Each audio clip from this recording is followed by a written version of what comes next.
My parents skipped my wedding for my sister. Now, 3 years later, they want me back. After ignoring me for 3 years, they suddenly expect a place in my child's life. So I lawyered up. I'm 27 female and have been married for 3 years. My connection with my older sister Emily, 30 female, has always been strained, but things became even more toxic when she decided to destroy my wedding. Emily was going through a divorce at the time. Emily's marriage was falling apart because her husband did not want children, and she had always wanted to be a mother. Now, I'm not here to argue whether or not that's a deal breaker because it absolutely is. But Emily knew about his feelings before they married. He made it apparent that he did not want children, but she married him nonetheless, hoping to persuade him otherwise. So just as I was preparing my wedding, their marriage was on its final legs. My fiancé, now husband, and I had been together for 4 years and were thrilled to finally tie the wedding. We had saved for months and planned every detail. We were prepared for it, but Emily thought my wedding was a personal attack on her. At first, it was minor comments such as how I was being inconsiderate by arranging a wedding while she was going through a divorce. I blew it off because Emily has always been a drama queen. She was the best-behaved child growing up. My parents thought she could never do anything wrong. While I was typically the one who got in trouble for not doing things her way when she was upset, everything came to a halt until she felt better. So it wasn't surprising that she was upset about my wedding, but I expected her to get over it. Then my parents became involved. They called and requested that I postpone the wedding. Let me say it again. They asked me to postpone my wedding because Emily was getting divorced. I assumed they were joking at first. When I saw they were serious, I informed them it wasn't going to happen. My fiancé and I had already made deposits and sent out invites. Plus, why should Emily's difficulties overshadow my wedding? Her divorce was not my fault, and I would not put my life on hold for her. My parents didn't take it well. They said I was being selfish and that family should come first. I claimed that Emily's divorce had nothing to do with my wedding, and that she could either be pleased for me or not attend. That's when they dropped the bombshell. They would not come until I postponed the wedding. They were willing to miss their own daughter's wedding to spare Emily's feelings. I was heartbroken. I'd always known they preferred Emily, but this seemed like a betrayal on a deeper level. I told them they may make their own judgments, but I was not going to change my plans. I figured that was the end of it. If they don't want to come, that's fine. At the very least, I'd have the support of my fiancé friends and his family. But Emily wasn't finished yet. She began spreading lies among the rest of the family. She initially accused me of being harsh for marrying her while she was going through a difficult time. Some others felt sorry for her, but they didn't believe that was enough of an excuse to miss my wedding. So Emily escalated. She began telling others that I was the reason her marriage terminated. According to her, I encouraged her husband to leave her because I was jealous of her and couldn't bear the thought of her having children before me. To be clear, I knew very nothing about her husband. We had only had a few chats over the years, and none of them were serious or intimate. The thought that I would interfere with their marriage is absurd, but Emily lied with such confidence that others began to believe her. Some of our family even blocked me without saying anything. I later learned via a cousin that Emily had told them that I had been shoving it in her face about my impending marriage and talking about how I had persuaded her husband to leave her. None of it was true, but by the time I learned about it, the damage had been done. When my wedding day eventually arrived, hardly any of my relatives attended. It was devastating. My parents, relatives, uncles, and even some of my cousins did not turn up. Only a few cousins from my side of the family showed there, and they refused to believe Emily's tales. The remainder of the visitors included my friends, my husband's friends, and his relatives. I'll be honest, the weeks leading up to the wedding were some of the most difficult of my life. I pondered trying to clear my name, but it seemed pointless. Emily had already poisoned the well, so it would have been my word against hers. Besides, the ones who supported her had already made up their minds. I was not going to waste my time with those who did not want to hear the truth. Despite everything, my wedding day was stunning. My husband and his family went out of their way to show me love and support. My pals made me laugh and dance all night. For a few hours, I nearly forgot about the vacant chairs and the family members who had preferred Emily over me. But no matter how much fun I had, the ache persisted. After the wedding, I broke off communication with Emily and my parents. I could not forgive them for what they had done. Emily didn't simply skip my wedding. She aggressively sought to wreck it, and instead of supporting me, my parents encouraged her actions. It's been 3 years since I spoke with any of them. Sometimes I wonder if I overreacted by refusing to communicate, but then I remember how much agony they caused me during what should have been one of the best periods of my life. Emily's jealousy and my parents' partiality made my wedding a nightmare. I've moved on in many respects, yet the anger remains. Fast forward 3 years, and I have created a life that I am proud of. My husband and I are doing fine, and we recently shared some fantastic news. I am pregnant with our first child. It should have been a happy occasion, but Emily and my parents needed to find a way back into my life. This is what occurred. A few weeks ago, my husband and I decided to announce our pregnancy on social media. We kept the announcement basic with a photo of us holding a sonogram and a text about how pleased we are. We hadn't communicated with Emily or my parents in years, so I didn't believe they would notice. However, they appear to be still prowling on my social media as my mother contacted me unexpectedly hours later. When I saw her name on my phone, I stopped. She hadn't reached out in 3 years, not even on holidays or birthdays. She suddenly wanted to talk. I hesitated, but eventually responded. The talk began with a phony, amicable tone. She congratulated me on my pregnancy, saying it was excellent news. Then she got to the real reason she was calling. Emily. Emily has been trying to have a kid since her divorce, but hasn't been successful. Emily's mother informed me that she had undergone several rounds of IVF, all of which failed, and that she was now infertile. To be honest, hearing that made me feel horrible for her. Infertility is not something I would wish on anyone. But then, my mother dropped the bombshell. She and my father saw this pregnancy as an opportunity for me to reconcile with Emily. I was confused at first. What does my pregnancy have to do with Emily? My mother said that because Emily is unable to have her own children, bonding with my kid would be therapeutic for her. She advised that I allow Emily to play an active role in my child's life, as if my kid might replace the vacuum created by her infertility. She even stated, "It would be beneficial for your baby to have two mothers."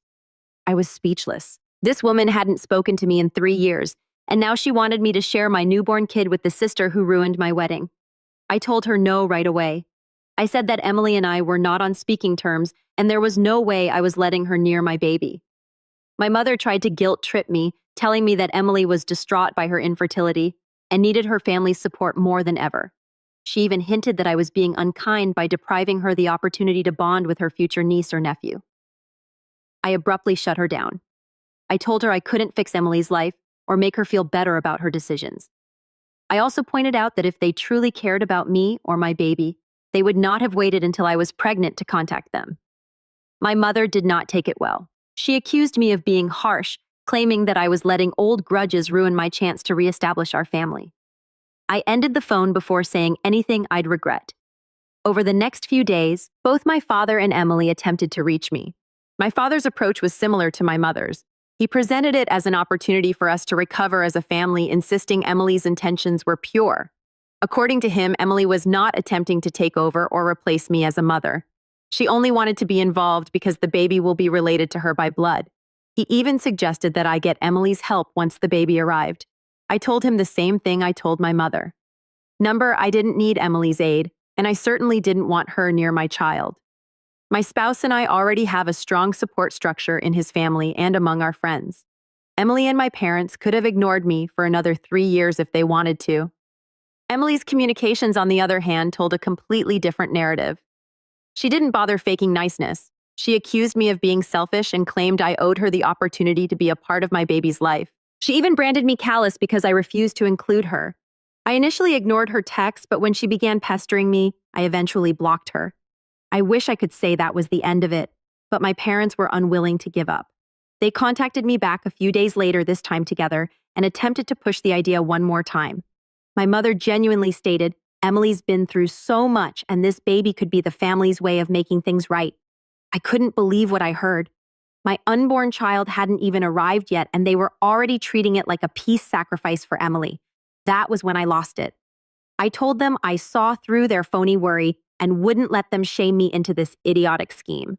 I also made it obvious that if they kept pushing, I would permanently block them, just as I had with Emily. They tried to dispute, but I ended the call before they could say anything else. Since then, I've been grappling with a variety of feelings.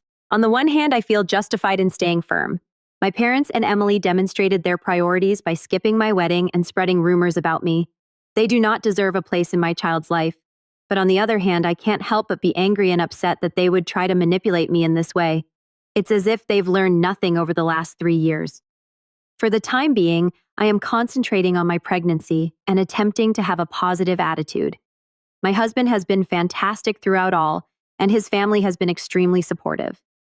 They've informed me that I owe Emily and my parents nothing, and honestly, they're correct. This baby represents a new chapter for me and my husband, and I refuse to allow toxic individuals to spoil it. While I've tried to move on for the past few years, the issue with Emily has always remained unresolved. I knew she lied to the family to sabotage my wedding, but I never learned the complete tale of her life at the time. That changed about a year after my wedding when my husband and I met Emily's ex-husband, let's call him Jack by chance. What he told us blew my head and helped me understand Emily's conduct. It all began one afternoon when my husband and I went out for lunch at a little restaurant that we had been meaning to explore. We were halfway through our meal when I noticed Jack sitting a few tables away with a bunch of coworkers. I wasn't sure if he'd know us, but he eventually came over to say hi. The conversation began casually. He congratulated us on our wedding and apologized for not attending. I informed him that I understood given the timing of his divorce from Emily. That's when events took an unexpected turn. My husband made an offhand remark about how ironic it was that Jack hadn't attended the wedding, given that Emily hadn't even shown up herself. Jack looked perplexed and inquired, "What do you mean she didn't go? She told me she was busy helping you plan everything." I nearly choked on my drink. Emily had used my wedding as a pretext to postpone their divorce proceedings. According to Jack, she constantly postponed their mediation meetings, stating she was too busy with wedding preparations. Meanwhile, she was aggressively spreading lies about me among the rest of the family. Jack stated that he found Emily's interest in my wedding unusual, especially given that she and I had never been close, but he felt she was just trying to keep up appearances during the divorce. That was when my husband and I told Jack the truth. Emily had done absolutely nothing to help with my wedding. In fact, she went out of her way to ruin it. We discussed how she propagated allegations that I had convinced him to leave her and had been bragging about it to the family. Jack was stunned. He said that he had no idea she was lying about me and apologized for not reaching out to explain things sooner. Then Jack dropped the true bombshell, the genuine reason for their divorce. Emily had been telling everyone for years that their marriage had dissolved because they couldn't agree to have children. She wanted to be a mother, but Jack was adamant about not having children. That was the story she clung to, and the majority of people believed it. But according to Jack, there was a deeper cause behind their breakup.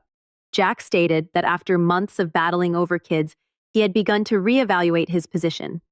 He sincerely loved Emily and was willing to consider becoming a father if it meant saving their marriage. One day, he decided to sit her down and tell her that he was ready to talk about having children. He anticipated her to be overjoyed, but instead she said something that drastically altered his perception of her. Emily admitted that she had stopped taking her birth control months ago without notifying him. She stated that she had hoped to become pregnant by accident so that he would be forced to accept it. She even chuckled about it as if it were a smart scheme. Jack was shocked. He stated that he felt thoroughly betrayed, not just because she lied to him, but also because she removed his ability to make an informed decision about such a significant life decision. This was the last straw for him. He felt he could no longer trust her and filed for divorce shortly thereafter. Hearing this floored me. I knew Emily was manipulative, but this was a whole other level. I couldn't believe she tried to baby trap her own husband and lied to everyone about the cause for their divorce. Her behavior at my wedding made a lot more sense. She was lashing out at me because she couldn't accept the repercussions of her behavior. Jack told us that after he filed for divorce, Emily became more unpredictable. She'd switched between asking him to come back and blaming him for wrecking her life. She even tried to convince their mutual friends that Jack was the one who lied about wanting children. Despite the fact that he had been open about his feelings from the beginning, most of their pals saw through her lies, but it didn't deter her from trying. After our conversation with Jack, I had a range of feelings. On one hand, I was relieved to finally know what was going on behind the scenes. It explained so much about Emily's actions and validated my decision to cut her off. However, it made me even angrier. Emily's falsehoods wrecked not only her marriage, but also my relationship with the majority of our family. And for what? To shift blame away from herself. I considered confronting Emily or sharing what I'd learned with the rest of the family, but I ultimately concluded it wasn't worth it. I'd already lost contact with Emily and my parents by that point, and I didn't want to become involved in the drama again. I figured the truth would come out soon, and I didn't think it was my obligation to expose her. Looking back, that conversation with Jack was pivotal for me. It helped me release some of the shame I'd been feeling over how things ended with my family. For a long time, I questioned whether I should have done more to defend myself, or if I had overreacted by shutting them off. But after realizing the entire scope of Emily's falsehoods, I knew I had done everything I could to protect myself. Emily's actions were not simply a mistake or a lapse of judgment. They were premeditated, deliberate decisions to harm others around her for her own gain. I'd spent too much of my life as collateral damage in Emily's plans, and I refused to let her pull me down any longer. Then came the last straw. It began a few weeks ago when I banned Emily and my parents after their two mothers' proposal for my baby. I figured that was the end of it. They couldn't reach me directly anymore, so what else could they do? It turns out a lot. Emily decided to air her frustrations publicly. The first post was vague but clearly addressed to me. She wrote something like, "It's sad when family lets you down, especially when you've always tried to support them. Some people just don't understand loyalty or forgiveness." I didn't react, but it irritated me because I knew she was casting herself as the victim again. People left comments like, "You're so strong and whoever hurt you doesn't deserve you." This is classic sympathy fishing. At first I thought, whatever, let her vent, I'm not engaging. But then the post became more explicit. Emily started making not-so-subtle suggestions about my pregnancy, saying things like, "It's hard to be happy for someone who's always tried to ruin your life." In another post, she said, "Some people are so selfish that they won't even consider sharing their blessings with others who need them more." It was clear she was attempting to portray me as the bad guy for not allowing her to be a part of my baby's life. My mother started chiming in, which was the final straw. She wrote her own essay on how some individuals in this family have always been jealous and manipulative, turning their backs on us when we needed them the most. She wrote the following: "It's heartbreaking to see your own child reject her sister's pain." I'm not sure she recognized how absurd it was to accuse me of rejecting Emily's pain after she and Emily had neglected mine for years. These posts weren't just unpleasant, they were harmful. Extended family members who hadn't spoken with me in years began phoning to check in and inquire what was going on. Some of them were openly accusatory, saying things like, "Why can't you just make peace with Emily? Family is everything. You need to let this go." It felt like they'd all decided I was the villain before even asking for my side of the story. After a few weeks of this insanity, I determined I would no longer sit back and let Emily dominate the narrative. I hadn't said anything about her lying in years because I wanted to keep the peace, but that plan was plainly not working. If Emily wanted to air our dirty laundry on social media, I'd be fine with that. I contacted Emily's ex-husband, Jack, to explain what was going on. We'd chatted a few times since our encounter at the restaurant, and we were on friendly terms. I asked whether he would be cool with my telling the truth about their divorce, and he agreed.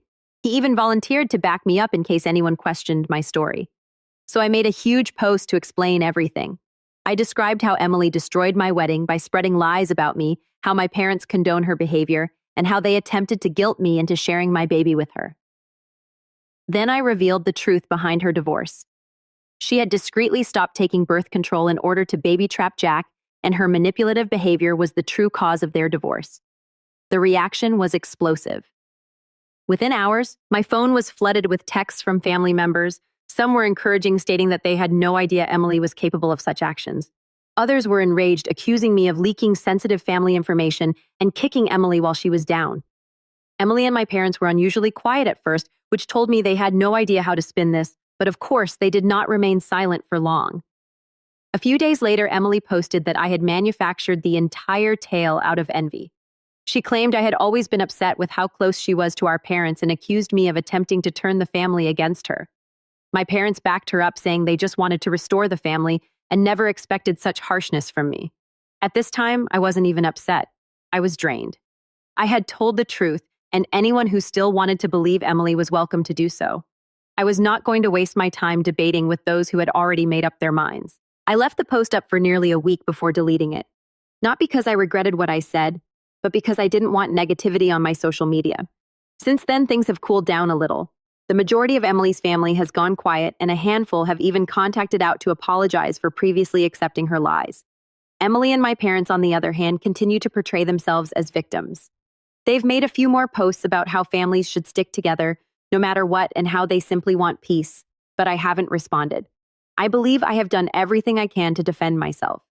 If people continue to believe Emily's version of events, that's their problem, not mine.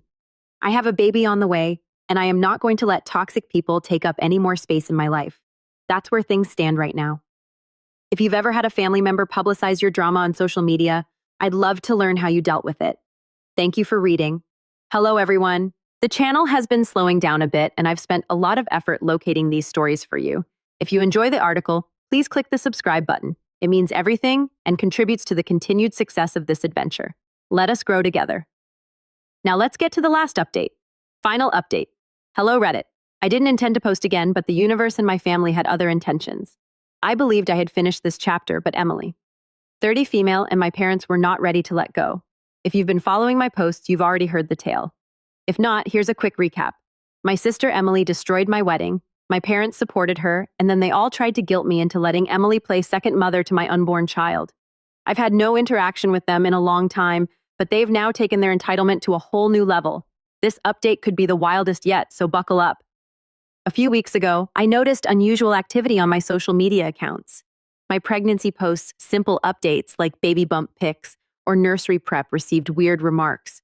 At first, it was just general statements like, "It's sad when people forget the meaning of family," or "Some babies are blessings from more than one person." I assumed it was just random trolls, but then I noticed the accounts were suspiciously new with no profile pictures or personal postings. My instincts told me it was Emily or my parents behind them.